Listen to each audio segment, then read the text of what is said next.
মাহরা আল মাকতুম হচ্ছেন পৃথিবীর সবচেয়ে ধনী সুন্দরী মুসলিম মেয়ে। তার জন্ম 1994 সালের 28শে ফেব্রুয়ারি দুবাইতে। তার পিতা শেখ মোহাম্মদ বিন রাশিদ সংযুক্ত আরব আমিরাতের প্রধানমন্ত্রী। তিনি মুসলিম বিশ্বের অন্যতম প্রভাবশালী ব্যক্তিত্ব।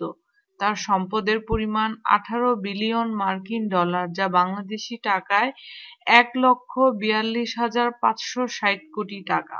দুবাইয়ের রাজকুমারী মাহরা আল মাকতুম অক্সফোর্ড এভিয়েশন কলেজ থেকে গ্র্যাজুয়েশন করেন 2004 সালে। তিনি সবচেয়ে বেশি বিখ্যাত হর্স রাইডিং এর জন্য, এবং তিনি তা খুব অল্প বয়সে শুরু করেন অক্সফোর্ড নার্সারি স্কুল লন্ডনে পড়াশোনার সময়। তিনি গ্রিসের অ্যাথেন্সেও খেলাধুলার বিষয় নিয়ে পড়াশোনা করেন। হর্স রাইডিং এর বিভিন্ন প্রতিযোগিতায় অংশগ্রহণ করে তিনি অসংখ্য পুরস্কার পেয়েছেন।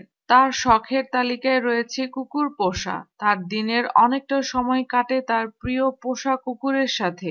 অনেক প্রজাতির কুকুর রয়েছে তার সংগ্রহে। দুবাইয়ের রাজকুমারী মাহরা আল মাকতুম শুধু রাজকীয় পরিবারের সদস্য হিসেবে নয়, তিনি তার মেধা ও যোগ্যতা দিয়ে নিজেকে সবার থেকে আলাদা অবস্থানে নিয়ে এসেছেন।